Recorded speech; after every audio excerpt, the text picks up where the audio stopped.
Selamat datang di New Perspective.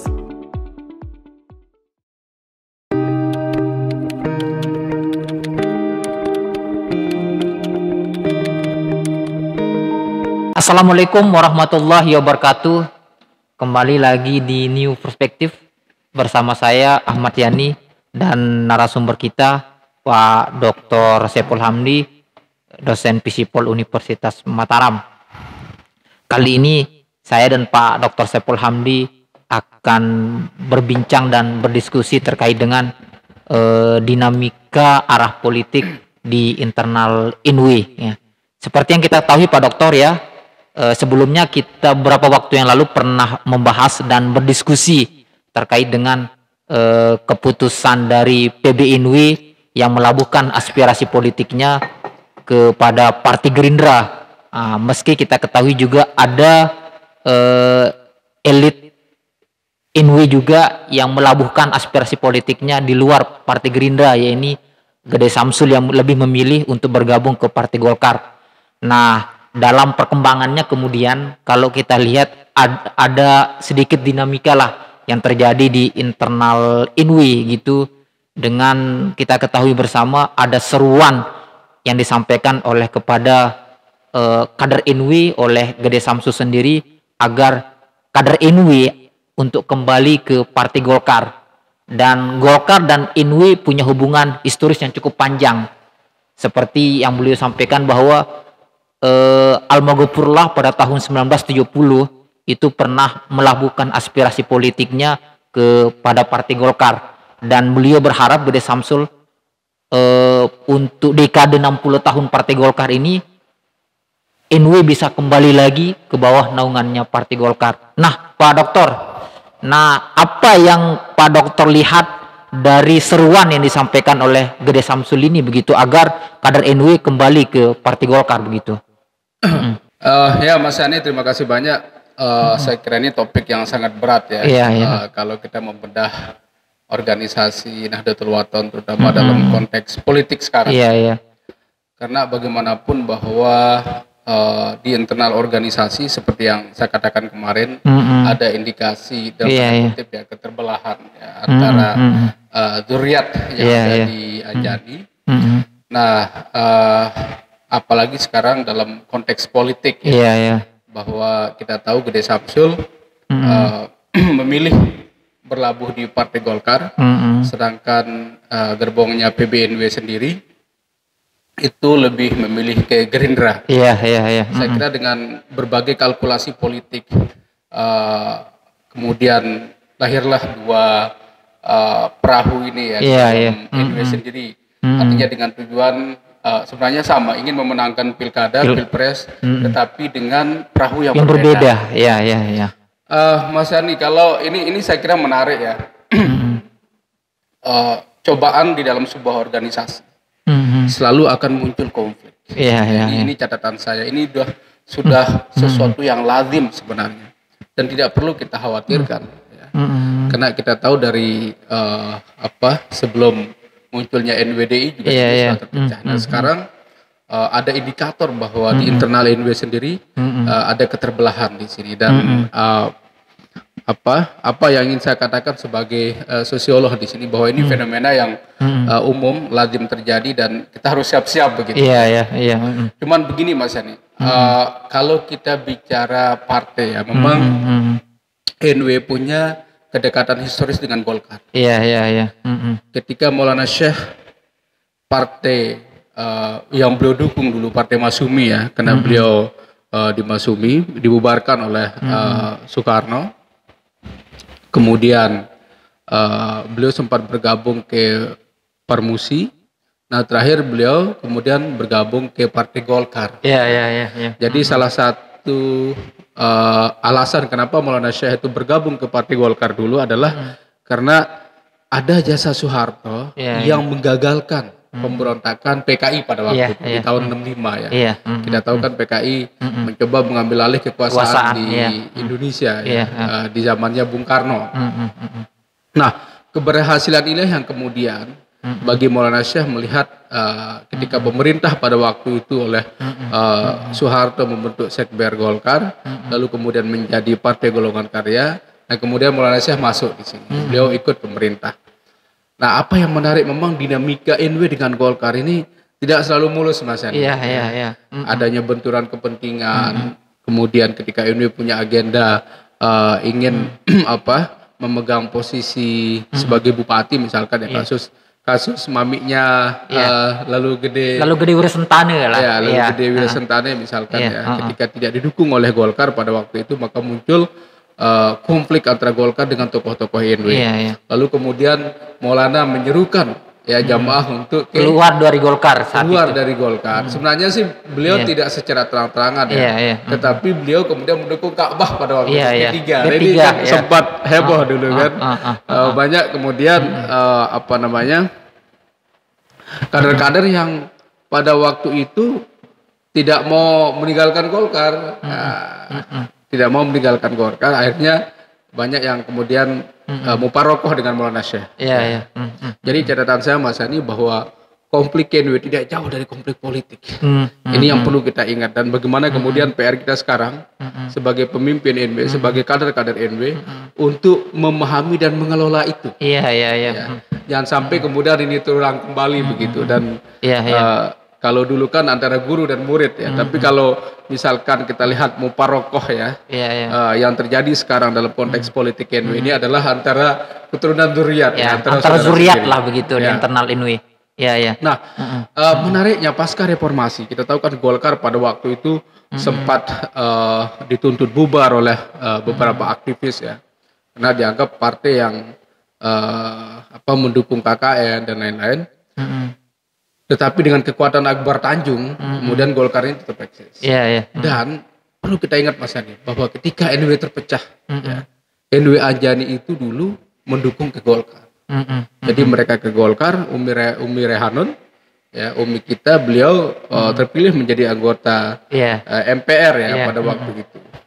Dan saya kira ini historis sangat panjang. Ketika Gede Samsul ini, saya baca statementnya Gede Samsul di koran beliau menyuruhkan kader-kader NW untuk ke Golkar begitu. Saya kira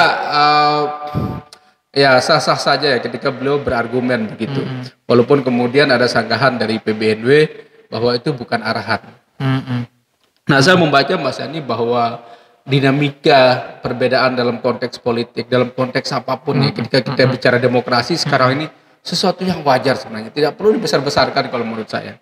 Nah, tetapi kan kurang elok ketika di publik saling membantah antara elit-elit NW ini. Saya kira mungkin perlu duduk bersama, perlu ada koordinasi, saya kira, Mas Yani. Itu yang mungkin saran saya.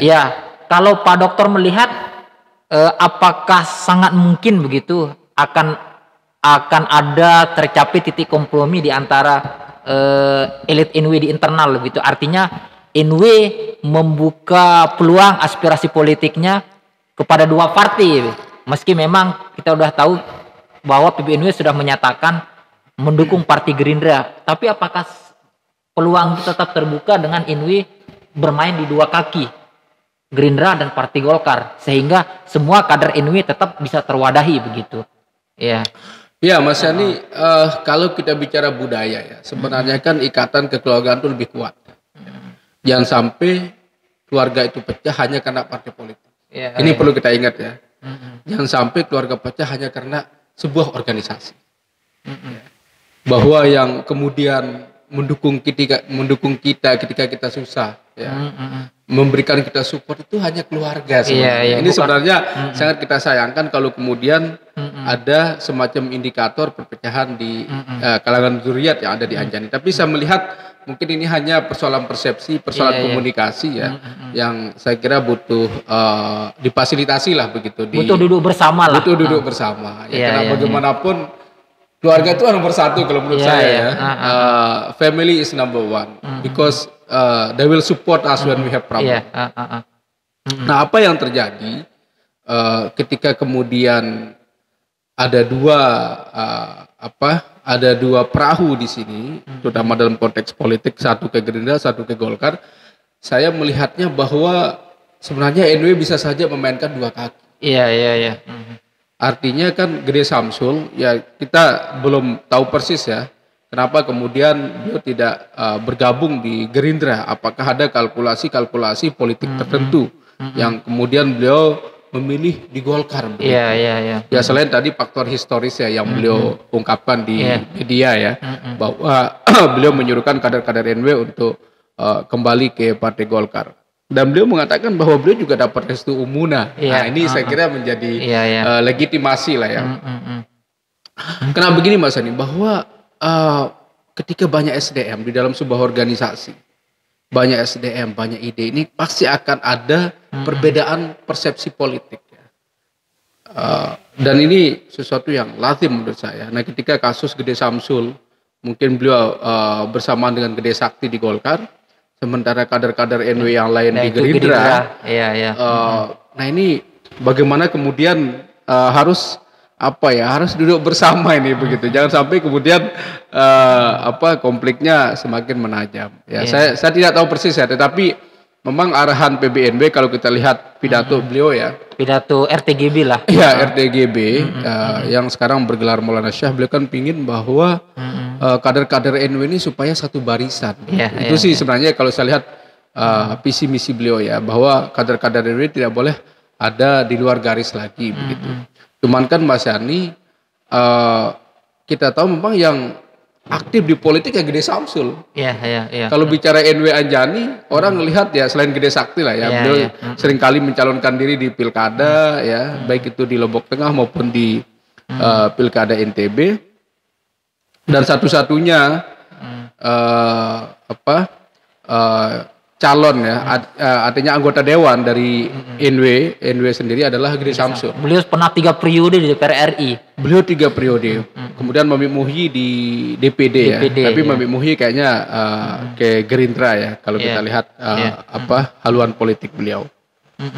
Nah, apakah mungkin NW ini bermain di dua kaki? Saya kira mungkin saja Mas.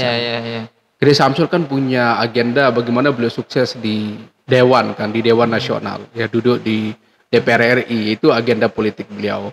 Kalau Gede Sakti mungkin nggak tahu di provinsi atau di Lombok Tengah ini saya belum jelas ya. Nah seandainya misalkan ya, anggaplah kader-kader NW juga mendukung Gerindra ya, calon NW di tingkat daerah, tetapi di pusat bisa saja jamaah NW ini kemudian mendukung Gede Samsul. Saya kira menjembatani ini itu mungkin solusinya begitu, bahwa NW berada di dua kaki. Karena bagaimanapun begini Mas Yani, bahwa ada negatif ada positif.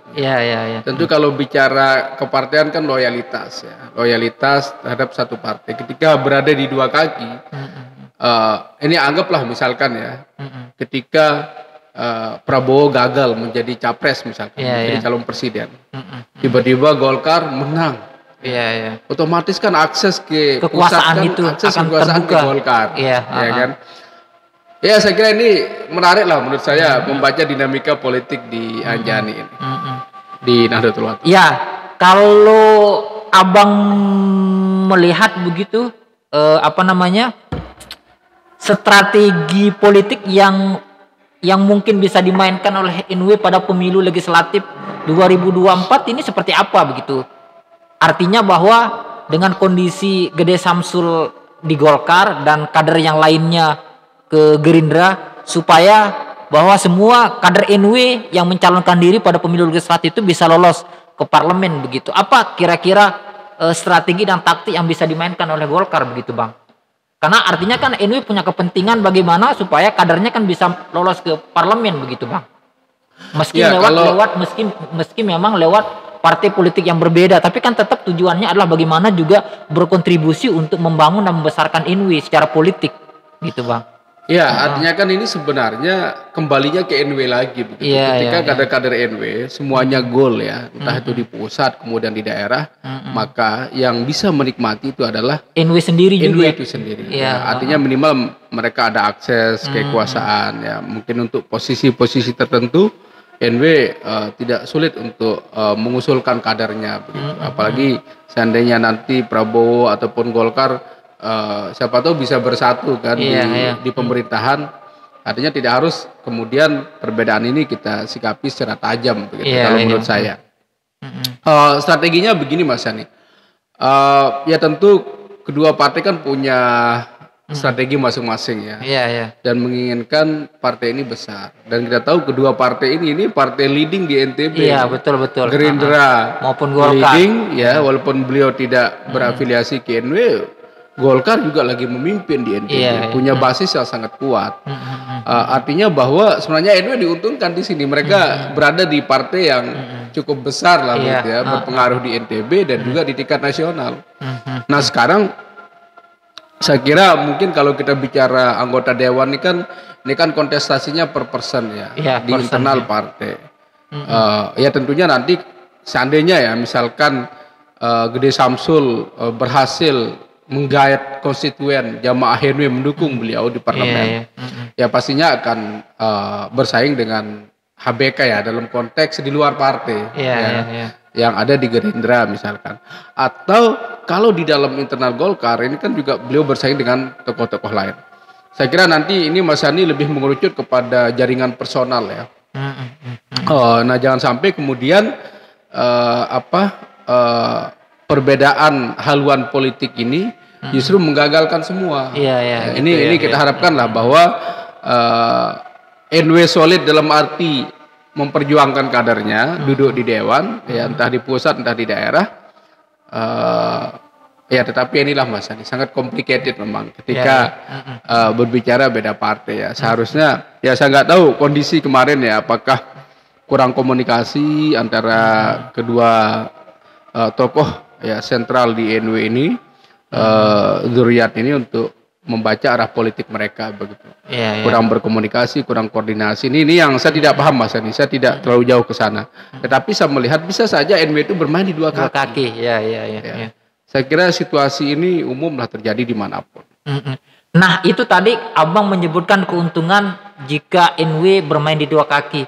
Nah kalau kerugiannya seperti apa Abang melihat dengan NW bermain di di dua partai gitu? Tentu ini kan sedikit tidak akan membuat kebingungan bagi jamaah begitu Bang.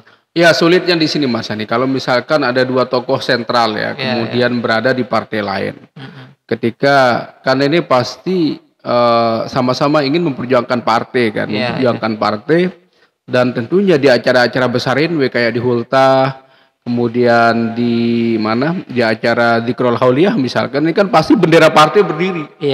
Nah siapa yang kemudian partai apa yang mau berdiri di sana? Ya tentu mungkin partainya PBNW lah ya, karena beliau yang berkuasa kan di wilayah sana begitu.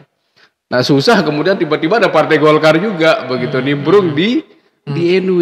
Nah ini yang saya kira inilah sangat agak kompleks kemudian bagaimana mengorganisir kekuatan jamaah ini. Pasti akan terpecah jamaah NW ini. Dan saya tidak tahu ya seperti apa loyalitas jamaah, karena kalau bicara Zuriat ya, mereka sangat cinta Maulana kan, cinta Maulana Syekh siapapun dan di partai manapun mereka akan dukung Mas Yani. Oke, siap. Ya pemirsa, demikian diskusi kita dengan Pak Dr. Saiful Hamdi. Sampai berjumpa di News Perspektif dengan tema dan isu yang berbeda. Assalamualaikum warahmatullahi wabarakatuh. Waalaikumsalam warahmatullahi wabarakatuh.